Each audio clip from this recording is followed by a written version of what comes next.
Hello, everybody. My name is Dr. Nick Yoder. I'm an Associate Vice President here at Harmony Academy at National University. And I'm super thrilled to be our moderator today for our webinar, Belonging as a Leadership Strategy for Today's Schools. So first, now's a good time to review some technical aspects of today's presentation. If you are having any audio trouble, please check the audio setting on your computer, as well as your speaker volume settings. If you are still having issues, please see our detailed audio troubleshooting file, available in the resource list accessed at the bottom of your console. If the console freezes or you hear music after the presentation has begun, please refresh your browser. There are additional icons that open feature panels in our webinar console. You can read about today's speakers in the speaker bio window, click the resource list to download a copy of today's slides and other resources, or join the group chat. Follow the conversation about today's webinar on Twitter using @edwebinar. We welcome and encourage your questions. Please type them in the Q&A box accessible through the tab located in your console and not in the group chat.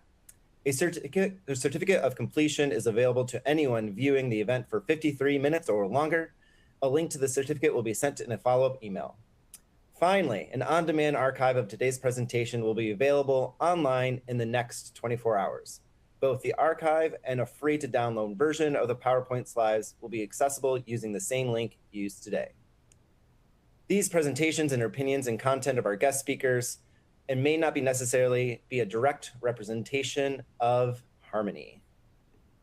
So, before we actually get started in our conversation today and in the content, I really wanted to explore a little bit about Harmony Academy and what Harmony Academy is. So Harmony was developed at Arizona State University about 12 years ago. And the idea was really to build social harmony and harmonious relationships in classrooms. But the idea that we can only build social harmony or harmonious classrooms just by having people sitting next together in space with one another is not going to happen. In order to build those relationships, to build harmony, we really need to have both intentional interactions and we need to be able to develop the relationship skills that youth and adults need to build and form those relationships, like self-management, emotion identification, communication skills, empathy, compassion, problem solving, advocacy, right? We need these skills that ultimately develop with kids and then have chances to build and apply them in these intentional settings.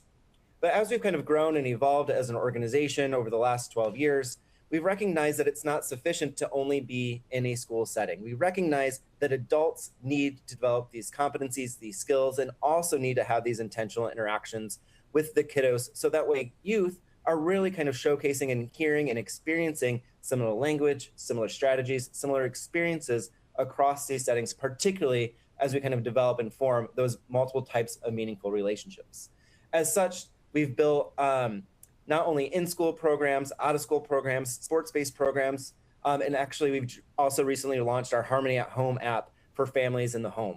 So really we're trying to build that ecosystem for the kiddos that all of us adults try to serve and learn with and from. So before we get started, I want to get a poll and get you kind of engaged in the conversation and really kind of lift up what contributes to your sense of belonging. So if you could go ahead and answer your response in the poll, what contributes to your sense of belonging? When you feel like you contribute something meaningful, when your ideas get utilized, when someone knows about your interests, or when you get to have deep conversations with others. So go ahead and respond to the poll.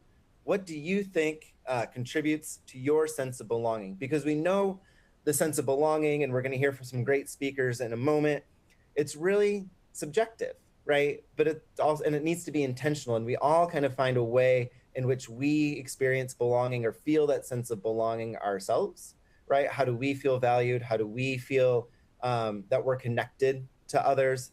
How do we feel that we're seen? How do we feel like we're contributing with others, right? And each of these pieces is critically important to capture and experience that sense of belonging, right? And so we want to hear from you from your individual experience, what makes you feel like you belong, right? Because knowing oneself as adults and our experiences helps us with our colleagues, helps us with our students, helps us with our families, so that way we can understand the multiple experiences of belonging from everyone involved.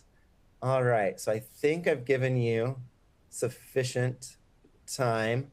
So let's see here. I'm hoping you can all see the results. I think you can. It looks like everyone, when you feel like you can contribute something meaningfully, almost half as the response, right? Like, that's amazing, right? And that's one piece of belonging that often gets overlooked, right? When we're thinking about naming what belonging looks like, particularly in schools, how do students feel like they're contributing to their classroom, to their learning, to their community as a whole? How do educators feel like they're contributing, right? So really thinking about what that means and looks like. And then also, second place, deep conversations with others, right? When we get to like really engage with other people, we really get to have our thoughts heard, right? Like, I feel like that really allows for the other two, in essence, right? We're really having those deep, meaningful conversations. I love it. Thank you so much for participating in our poll. So lastly, before I introduce our lovely guest speakers, just really quick for our objectives today, our goal really is to think about belonging, the importance of belonging, and how to really think about it, even though I mentioned that it's a subjective experience, but think about it both as a system level experience as well as a subjective experience, right? And how do we blend the two? How do we create these processes as leaders so that our staff, our students, our families, our colleagues feel like they belong? And how can we as leaders also feel like we belong as well? So with that, I'm super excited to introduce some colleagues and actually great friends of mine, Dr. Terrell Strayhorn and Brandon Cardet-Hernandez. Terrell currently serves as a professor of education and psychology at Virginia Union University, where he's also interim dean of the School of Education. He is the founder and CEO of Do Good Work Consulting. He has given thousands of invited keynotes and lectures at more than 2,000 universities, schools, companies, conferences across the globe. Like, he's just a fantastic guy. Super excited to have him on board. And he's done a lot of work with us at Harmony to really think about what belonging means for our organization. So super excited to have him on board.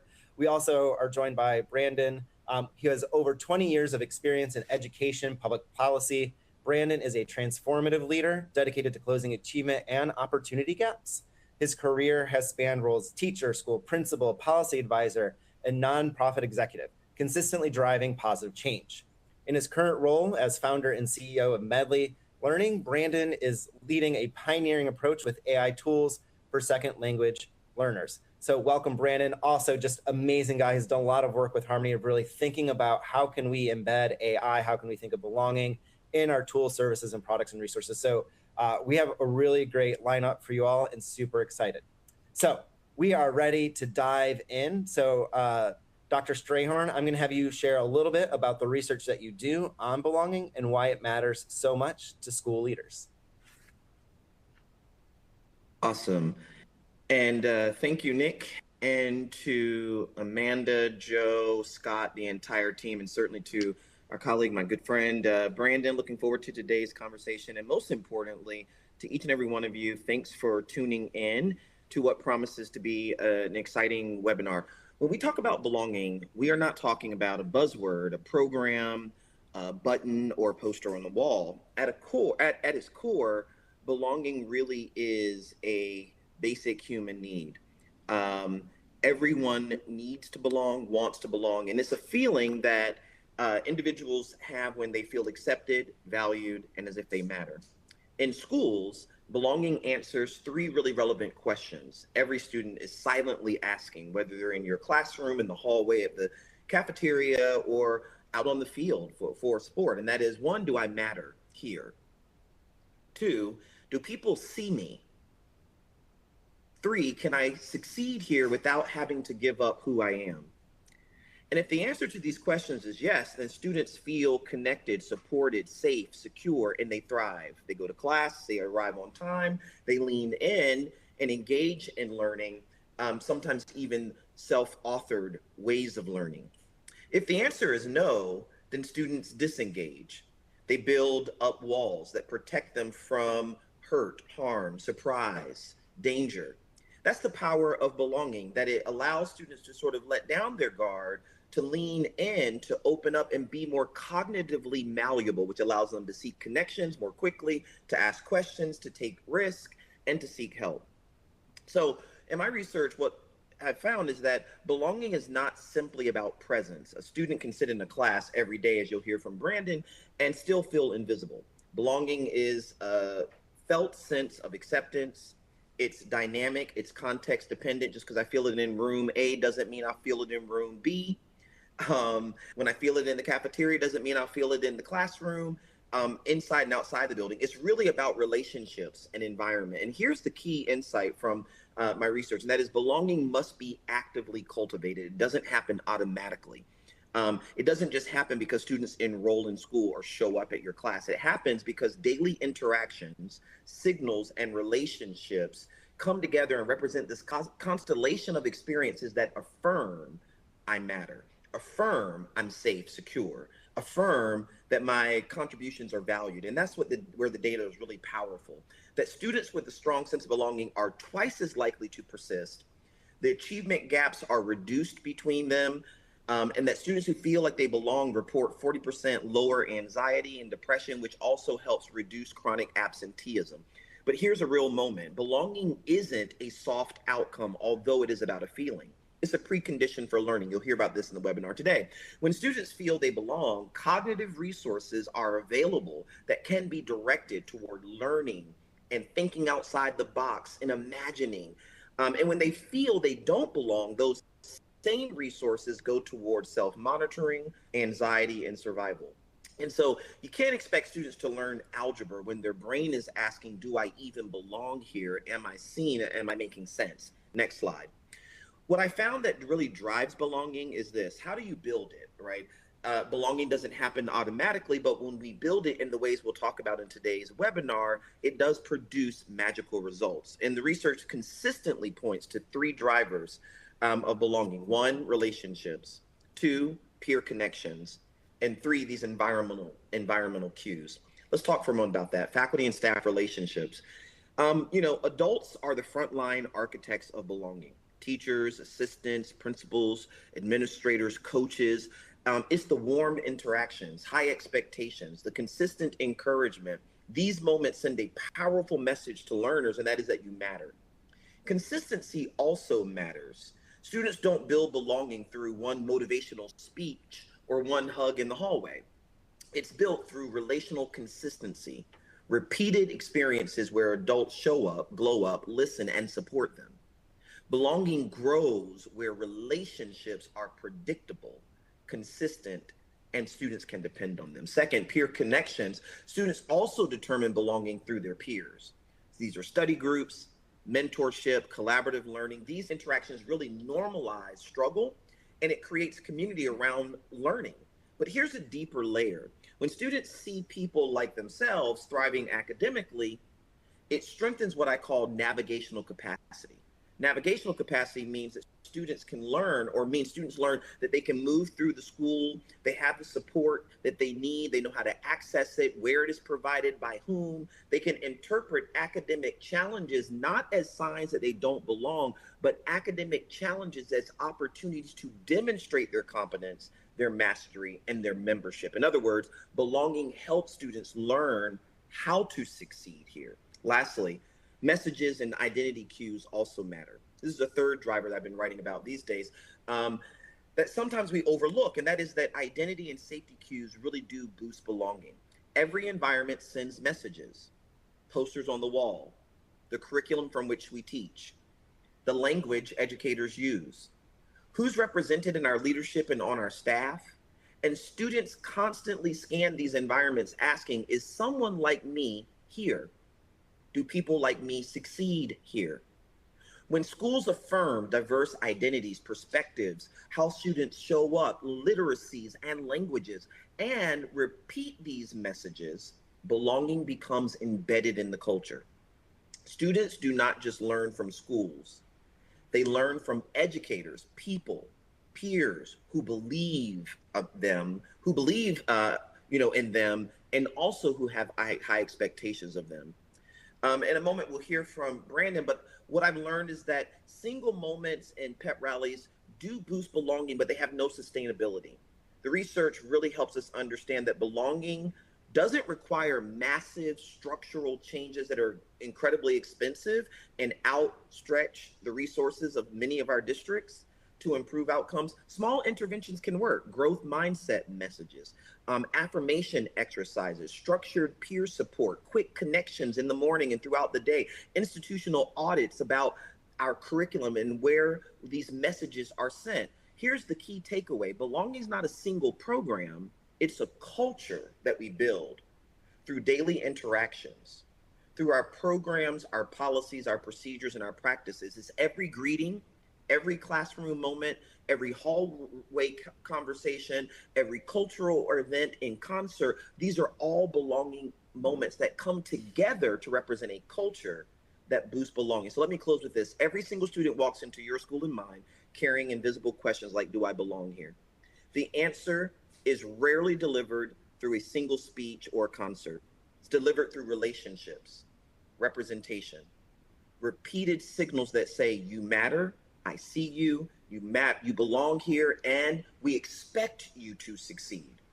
When schools get belonging right, extraordinary things happen. Students stop asking whether they do belong, and they start focusing on how far they can go. Back in the hands of Nick. Thank you so much, Terrell. Per usual,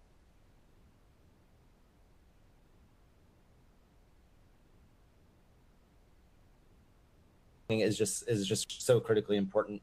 And Brandon, I'm going to turn to you and love to hear some of your thoughts about your journey as a turnaround principal, as a CEO, as a policymaker, and really building a sense of belonging in schools and education spaces that you've been part of.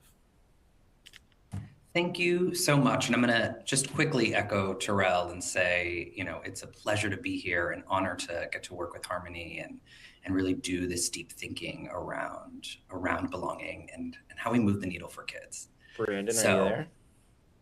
Oh.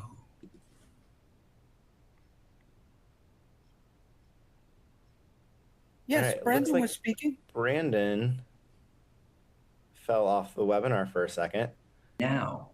Looks like he's coming back out. Sorry, folks, for the technical difficulties. Can you hear me now? While we're waiting for Brandon to hop on, Terrell, though, I'm really curious. One of the things that really stood out to me as you were thinking about this is kind of the intersection of dynamics and of belonging being dynamic, right?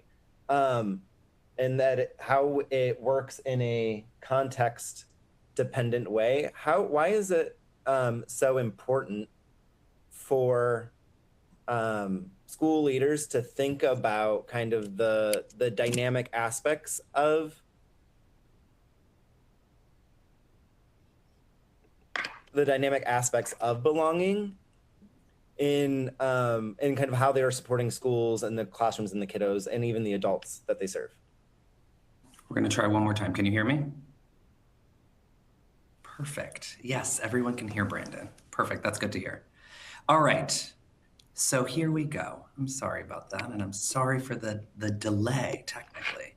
I did just really quickly want to say thank you to the Harmony team for having me here. I'm not sure if folks heard that before. A real gift to be in community with each of you and also to listen and learn from Terrell. I'm going to start here just really quickly because I think this really matters. I loved in that early conversation from the audience, we heard about meaningful participation, deep conversations as ways that really anchor belonging.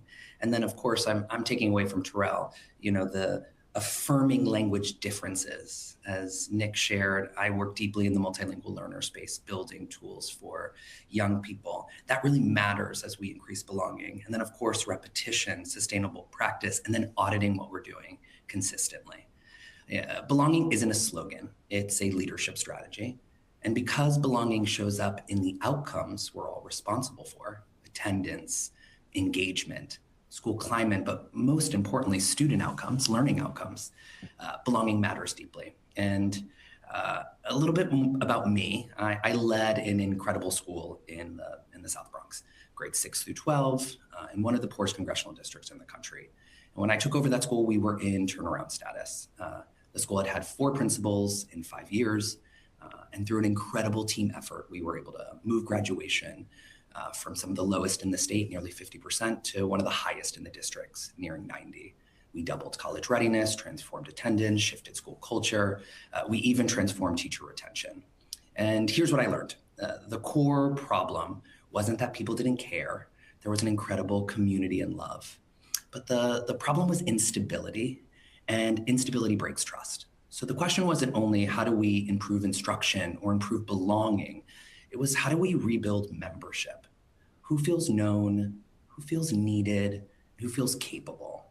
And I think the simplest definition, how I think about belonging, is it's about when a student feels accepted, when they feel valued, when they feel connected, and when they're able to contribute. And this is the key. Belonging isn't separate from instruction. Belonging is the condition that makes learning possible. So belonging isn't just how students feel, it's about what the classroom and school lets them do. Who gets to talk, who gets to grapple with grade level work, who gets to be seen as a thinker. And as a leader, I stopped treating belonging as a vibe, and I started treating it like an operating system. I'll ground this conversation in a kid. I won't give you her real name, we're gonna call her Amanda. And we've all had a student who mirrors our why. And Amanda, for me, is one of those kids.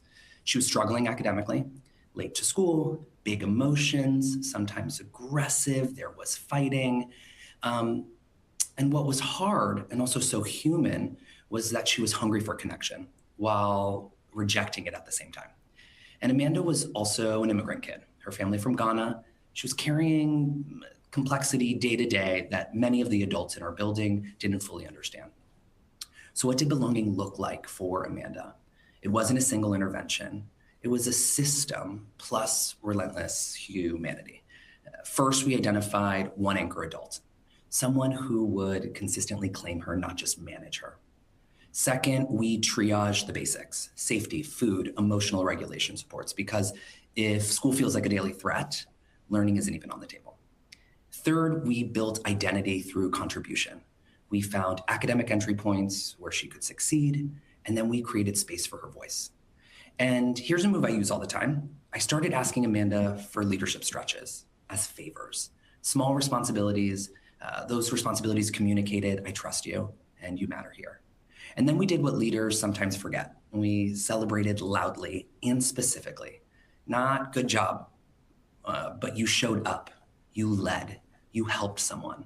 Over time, Amanda became a growing version of herself. She graduated, she went to college, she started leading with her peers, she became a peer mentor, and not because she suddenly got easy, but because she became anchored in a community where she could contribute. So I'm going to zoom out really quick. We didn't rely in the transformation of the school on luck or truly heroic relationships. I think schools do best when there are deep boundaries between adults and kids. We are not here just to save lives. We're here to deepen learning. But what we did was we built systems. And I'll share 5 moves that we used, and some of which you can use yourself without launching an entire new initiative. So move number 1, we made belonging visible. Folks who know me hear me talk about this a lot. We made belonging visible with anchor mapping. We looked at every student on grade level teams and we asked, does this student have an anchor adult? Maybe more than one. And we started to track that. Someone who would notice if they were gone, someone who would claim them, challenge them, advocate for them. Grade level teams reviewed and they rostered those relationships. And when we did our first pass, if I remember correctly, it was about 60% of students were anchored, 40% were not. And about 20% were deeply connected, meaning they had multiple anchors, multiple touch points. And that mattered because it gave us a roadmap. We stopped guessing and we started closing those gaps around relationships intentionally. Move number 2 is we celebrated the lived experiences of vulnerable students. And that was an effort to reduce shame and reduce isolation. So we created really intentional community for students carrying invisible stories. Students with incarcerated parents, our multilingual learners, students from immigrant backgrounds, students with disabilities. And I'll say it this way, affinity spaces matter and cross-community spaces matter. So affinity reduces isolation. I'm not alone. Shared community builds membership. I belong here with everyone. And there was an intentionality around doing both. Move number 3 was about building belonging through student leadership. So our students led assemblies. They supported our school dismissal. They organized activities. They DJ'd at our games and our dances. And in the hallway, I never ran an assembly as a principal, because belonging accelerates when students aren't just included, when they're responsible for the community. And for my multilingual learners, especially, we created these low-risk ways to practice voice so students could experience success speaking, collaborating, and leading before higher stakes academic discourse. Remember, we were talking about this earlier. You guys even said deep conversations and meaningful participation is where you know you belong. Move number 4 was we ran parallel process for adults, because adult belonging creates student belonging. So it wasn't about icebreakers or forced fun. It was about real connection through a shared experience. Affinity spaces for our teams of teachers, teacher-led PD, intervisitations with kind feedback, and yes, actual play, building things, playing basketball, creating murals, really engaging together outside of just the instructional confines of the school. Adult culture, I really believe this, is student curriculum. If adults feel isolated or stressed or fragmented, students feel it first, especially our most vulnerable kids. So we have to be in parallel process. Move 5, we protected rigor and we built access, because belonging lives inside of instruction. So for multilingual learners, for special education students, or students who are behind in their instructional journey, the default experience is often silence, even if that's not our intention. We pull them out of their classrooms, we water down their work, and in this, students just they don't just miss the content, they're also missing membership. So we actually pushed rigor, and then we built access points. 2 high leverage examples. 1, structured talk routines with roles, clarifier, builder, connector, so everyone has a way into discussion. Number 2, predictable lesson structures with visual and language support, so students can participate without waiting for an adult to work around them or help them. Belonging is not just about making learning easier, it's actually about making rigorous learning accessible. We feel good when we can contribute. We've been talking about that. And to keep it from becoming a kumbaya, we monitored a few simple belonging indicators, because leaders manage conditions. So we created a committee dashboard that looked at the anchor coverage that we were talking about, where students are in their relationships with adults and how fast we're closing those gaps. We monitored attendance and chronic absenteeism. In individual grade teams, we looked at participation patterns. Who speaks in class? Who leads in class? Who stays silent? And then we looked at scheduling patterns. Who's consistently pulled from community building spaces? Sometimes it's easy as a principal, when we're thinking about when it's time to move a student into a particular space, to do it when there's big group activities. That created isolation. And then we monitored student voice. Quick pulse checks that helped us look at what students are leading and where in the community, and then closing those gaps. So I'm gonna wrap here. I think my invitation to leaders is, don't only ask, do students feel like they belong? Ask more specifically, where is belonging being protected in our systems, and where is it leaking? And then we fix that leak. We start with anchors, we start with voice, we start with routine, we start with access that creates the conditions for deeper belonging. Thanks, Brandon. And sorry for my mic glitches earlier. I got to catch the last half of the conversation, I think. But thank you so much. So now that we've learned a little bit more about the research, we've learned a little bit more about Brandon, we're going to do another quick poll. And then we're going to come back for a conversation with Brandon and Terrell. So also, if you're in the audience, please start putting things in the Q&A while you're kind of reflecting on this next poll question. So, based on what you just heard, what ideas resonate with you the most from our guests and what they shared? Belonging matters, trust building, focus on a sense of belonging, the role of faculty and staff, celebrating the smalls and big wins. I mean, these were just a few of the small nuggets that were pulled out. Obviously, there's so much more that we're going to dive into with Brandon and Terrell in just a few minutes. but really what were some of those ideas that you all heard? I mean, I think you heard some of the things from me a minute ago when I was speaking over Brandon, really with Terrell, thinking about the dynamic context of belonging, right? Of how you kind of weave in and out of belonging and feeling that sense of belonging depending upon where you're at and the spaces that are provided.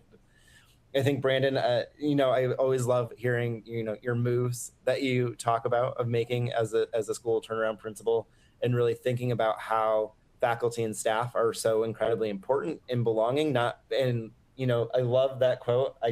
Adult culture is student curriculum.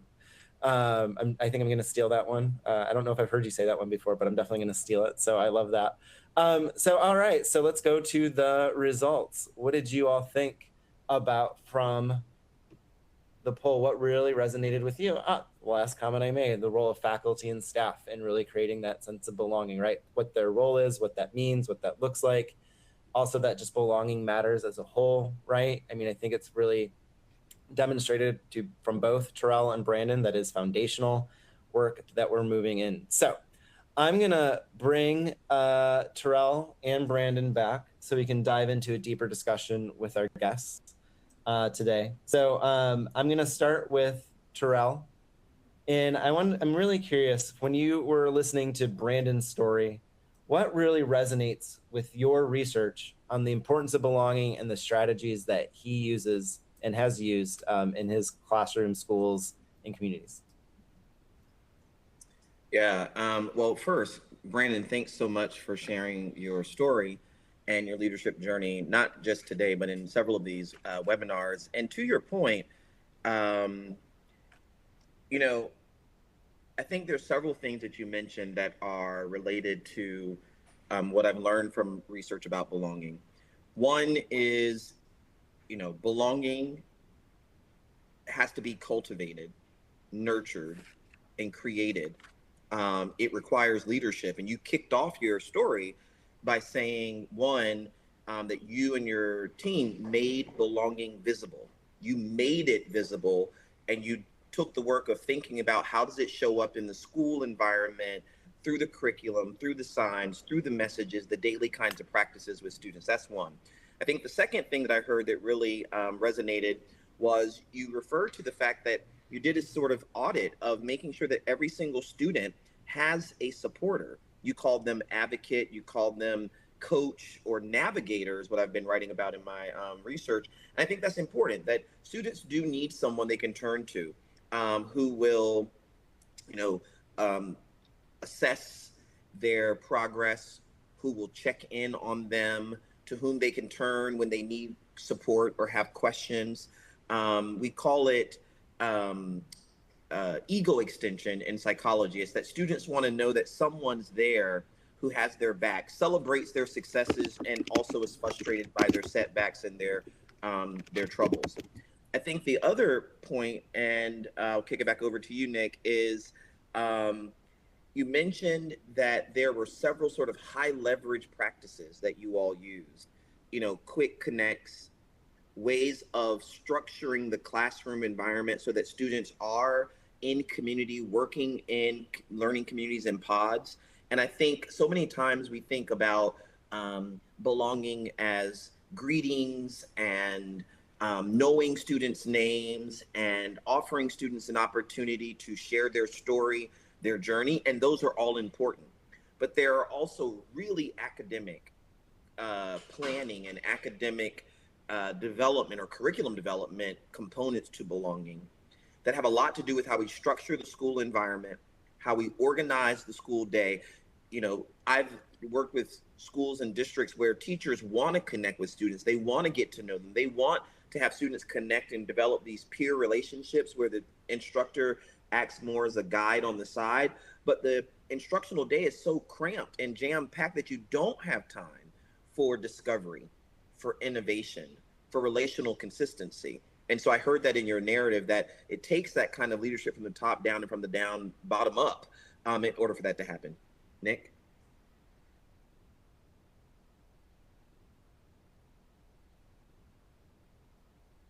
Really curious, right? As kind of Terrell was finishing up his statement, I was kind of hearing about, that people have challenges in creating a sense of belonging, right? Like it's not just an easy thing to do, right? And creating that sense of belonging, those indicators that you had it didn't just happen, right? Like, obviously you had all those intentional moves, but what were some of those challenges along the way that you had to get over, when instituting some of those moves in your school?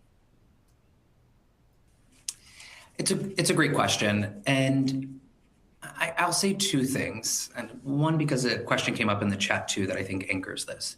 The goal is membership, right? And this is a really important, I think, piece of the puzzle in education we often don't talk about. We often refer to schools as communities, but that's not real. You have to decide you want to be part of that. And so there is a choice that starts to happen from each individual, from the adults in the building to the students, to be part of that community, become a member of that community. And so we were really intentional about holding that membership as belonging. And we could really find the signals of when a student feels like, I'm part of this. I am really part of this space. I think it was bottom up and top down at the same time. So there were leadership strategies organizationally that we have to be able to institute, that we have to also participate in and model. So belonging moves can't be for you. They have to be for me too. And so what are we building across our teams of teachers, across our leadership body, and all of the pieces of the organization? You hear me talk about this a lot, so that we are in parallel process with what's happening on the ground with kids. And then at the same time, how are we leveraging student voice and student leadership to begin to move belonging at a faster speed? There were many hurdles, one is believability. Y'all have been saying this is a community since I got here, and it hasn't felt like it. So why now? That's about consistency. So if you're looking for fast results, this is not the work. If you are willing to continue to identify a routine and a norm, and then continue to play into that and build into that, that's where change starts to happen. Not overnight. It's not a pep rally.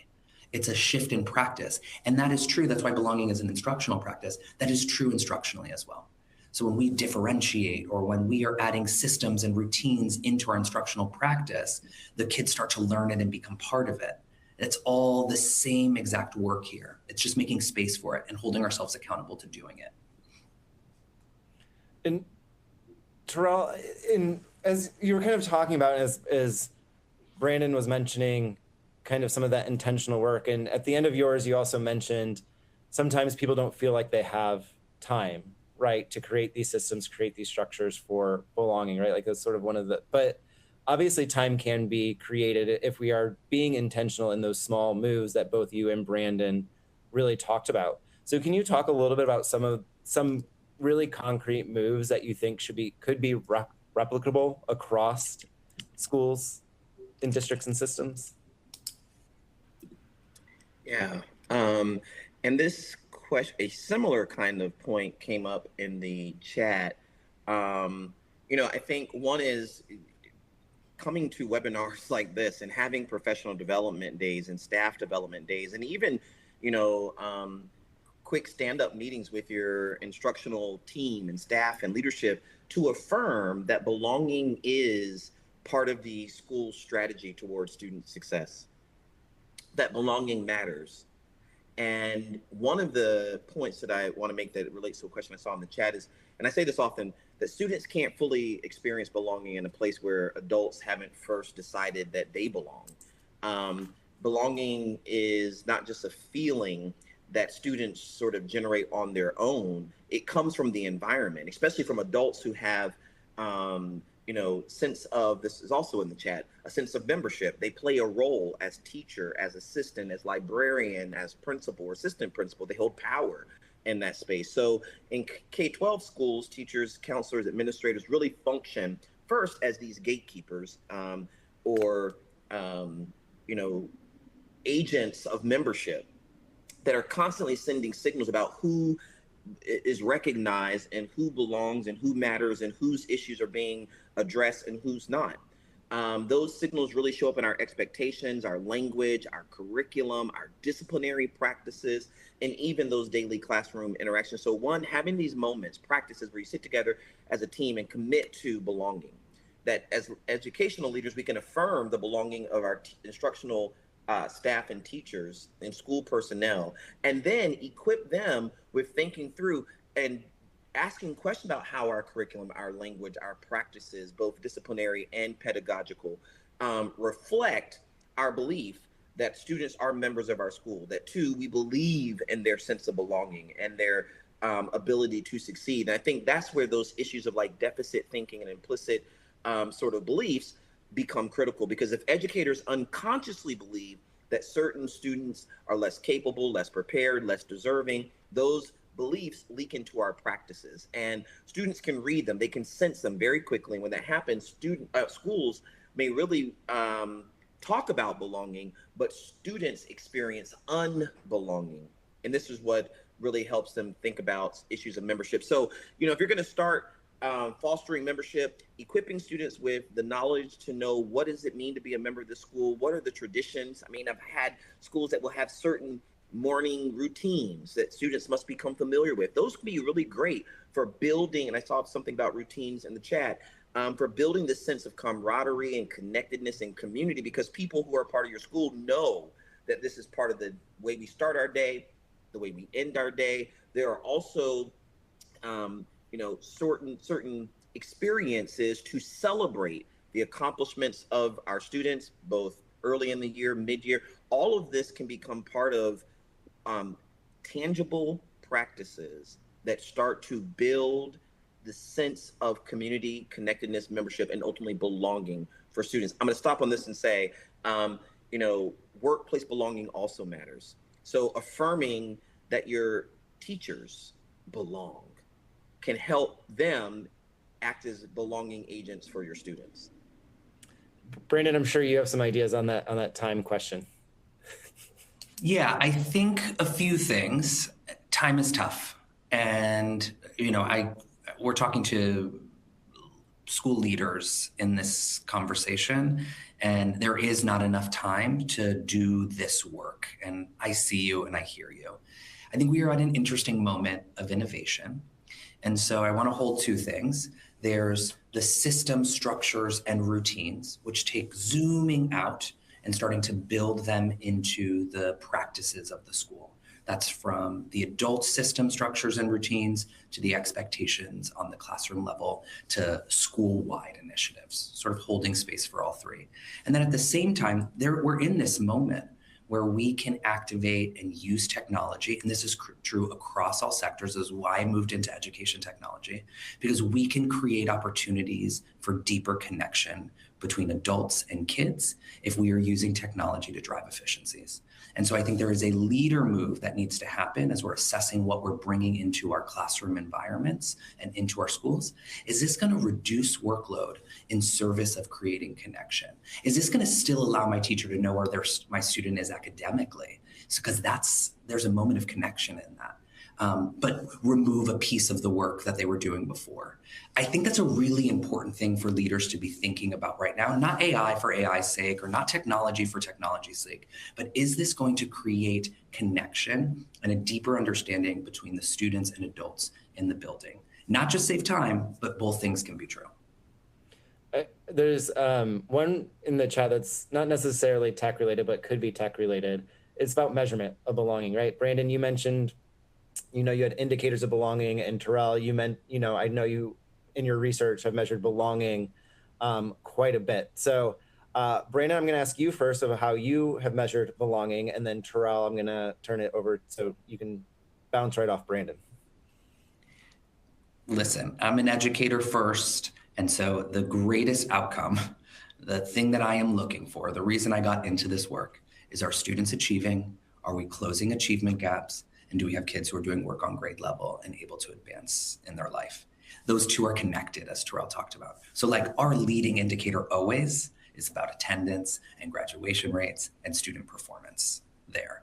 How we measure if we're on the right track, we looked at a few things. We looked at those anchor kids, so really grade level team at a time. Does each kid have a person? And we did an assessment around that, right? We did a gap analysis. The second is we asked teachers week by week across grade levels to just start mapping, this is old school data, like paper and a checklist, who speaks in your class. so we could start identifying where there were gaps in terms of participation. And then in those grade level teams, we also started identifying which students hold some sort of leadership in the school and starting to, again, create opportunities for them to feel connected to the community. And then there was this last piece, because language participation is so important for me. Our students who are multilingual learners, we started getting really intentional around where are we including them culturally in our community, where are we creating language access points in our classroom, and during our teacher visitations, that started being the feedback that started happening, right? Really helping them see if they've created opportunities and new ways for them to do that.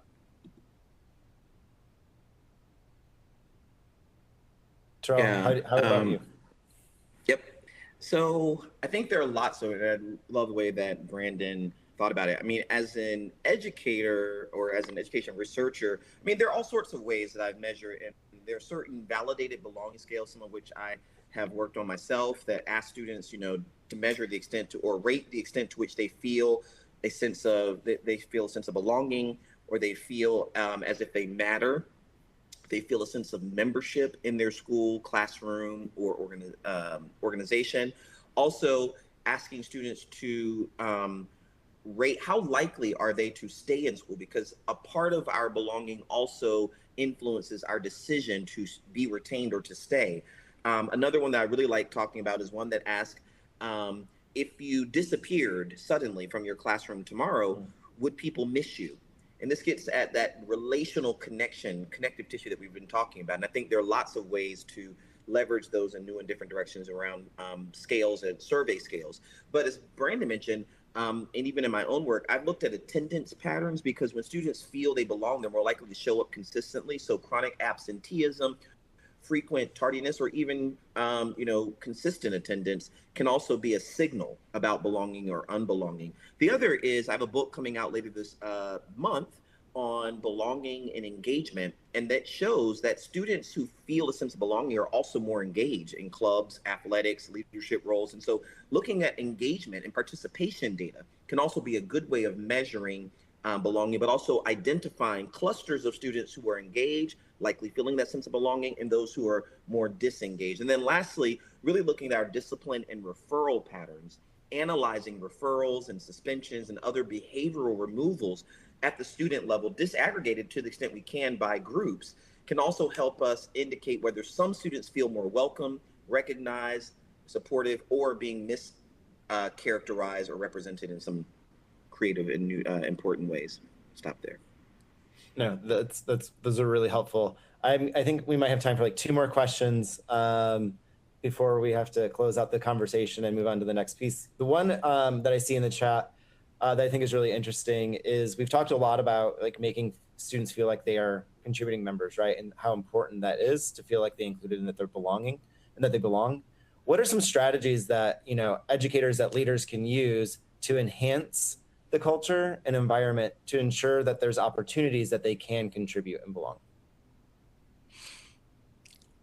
I can jump in on this one, and I'm sure Terrell's got some too, but I think there's a few ways.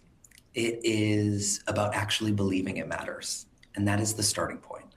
So sometimes, and I do this, I'm a parent too, and I run a company. I have done this myself, so this is without judgment, where we say we want something and then we create really false experiences around it. If you really want students to participate, then the intentionality around what that looks like and how that shows up is critical. I talked a little bit about a move that I made on a school level, which is I never ran an assembly.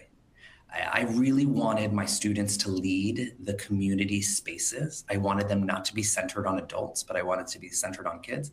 And so I had to pull myself back. As a teacher, we would often talk about wait time, right? Like the best ideas are going to happen if we just pause and we stop talking. And it's really uncomfortable. As leaders, the same is true. I may have the idea, I may even get us there faster, but I will create something, a very different space, if I just peel myself back and let it happen.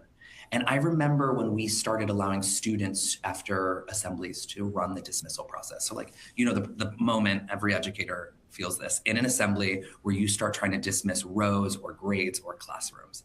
And it is tough. And anyone who's up there doing it, whether it's the principal or the assistant principal, they are sweating because this is real work. And when we started having students lead that, there was a shift in how everyone was engaging with each other. There was a recognition from that person who was on stage, that young person, that this is hard work. There was a respect that started happening across peers. It shifted me saying, I want you to lead, and actually creating really complex moments for you to lead.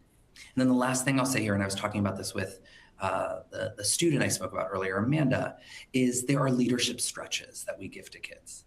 And so, sometimes it's the same kid who's always being tasked to do something in the school because they're good, quote unquote. But the moments where we ask a kid from anything to, do you mind going to get my Grubhub downstairs that I just ordered? To, I need some help working on these photocopies. To, I'm building this lesson plan, and before I give it, I want you to look at it. Those are small leadership stretches that we're asking a kid to take on. That's bigger than, great, I'm facilitating the school assembly, but it still matters, and it's a signal that I want you to participate. Terrell, did you have any thoughts on that one? And I think this may actually get to a question that I also, reading the chat. And the chat is alive and well, and that's always a good thing. One of the things that my research suggests and people have talked about is that belonging is not a quick fix intervention. Brandon mentioned it, that if you're not in it for the long haul, this may not be the strategy that you ultimately decide to sort of lead with. Belonging is an organizational condition, but I'm not here to say that it can't work in the long run. It emerges from culture, relationships, and the daily practices, the things we've been talking about all webinar long. So because of that, meaningful change does, as someone mentioned in the chat, it is incremental rather than the most immediate. But that doesn't mean that we have to wait years to see progress. What I often encourage schools and leaders to do is to shift what they measure in the short term. And that means that you start sharing speeches with your staff, with your families, the communication, the websites, with your district leaders. Instead of expecting immediate changes and say long-term outcomes like graduation and achievement, you really start building a culture in a community and a sort of lexicon, a language for calling people's attention to tracking leading indicators of belonging, such as how many students, you heard it in Brandon's story, whether more students report having at least one trusted adult in the school building, or whether participation in clubs and organizations expands across certain student groups, or whether attendance and engagement begin to improve, or shifts in our discipline practices. Those are early signs, early wins that the culture is moving in the right direction.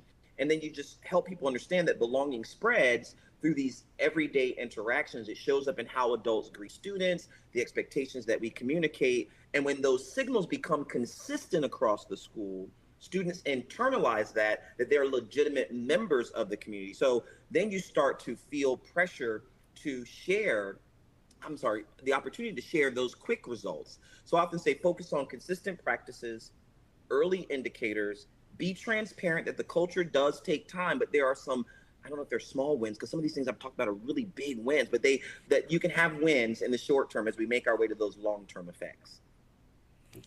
Awesome. Well, thank you so much. I'm going to have you all do your final thoughts in 1 second. I know we didn't get to all of the questions because the chat, like, as you said, was alive and well, but I think you hit many of the questions and responses in your answers.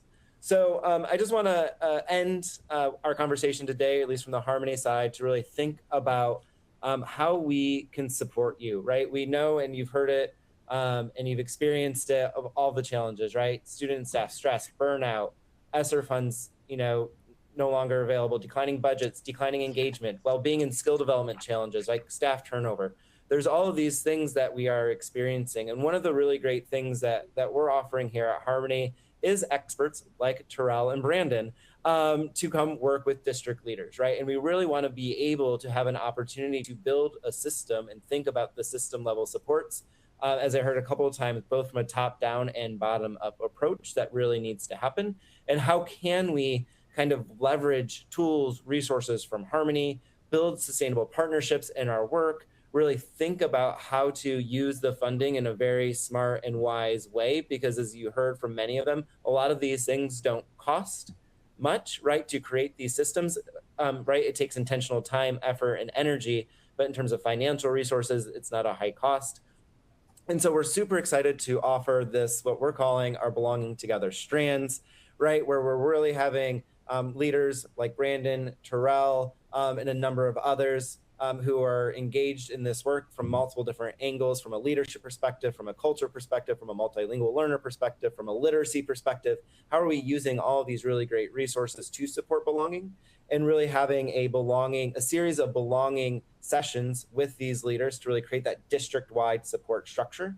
How are we then disseminating that into schools and into our systems through webinars, workshops?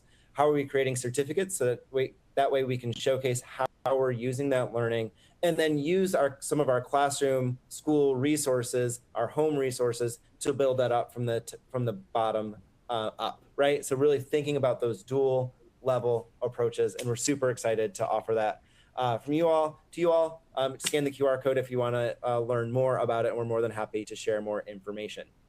With that, I'm going to let Brandon and Terrell give some of their final thoughts on belonging, summarize any of those last minute questions that you heard, and then we'll close out. So Brandon, I'm gonna start with you. Final thought, me. All right. One quick final thought. Thank you for this conversation, and I'm glad that we're having it. I think it's an interesting time of year in our schools and our school systems. We feel the pressure right now. It's an interesting time in the political ecosystems of our school. And so I love being around people who are trying to show up for kids and do the right thing and are asking themselves the tough questions to get there. I'll just say this, the work is not easy.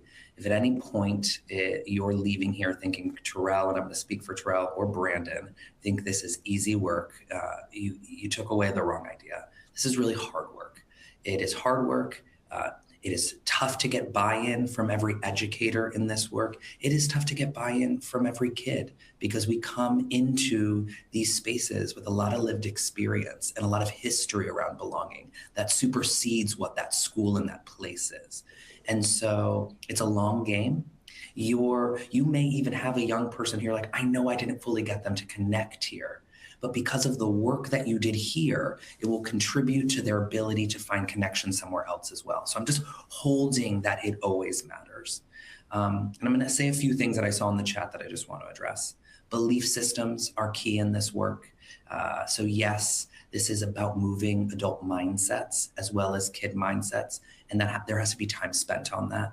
And then at the top from a leadership, this is strategy work. It's about the systems, the structures, the routines that we put into place.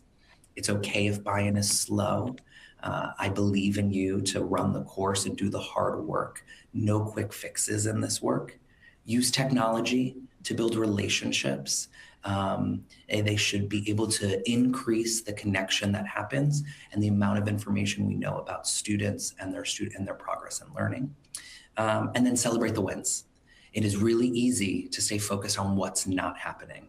But every time we see a student re-engaged, a community member who gets connected, someone taking on that leadership role, participating in class, a multilingual learner who's actually going to stand up at the assembly and share in Spanglish instead of just English, right? Doing it their own way.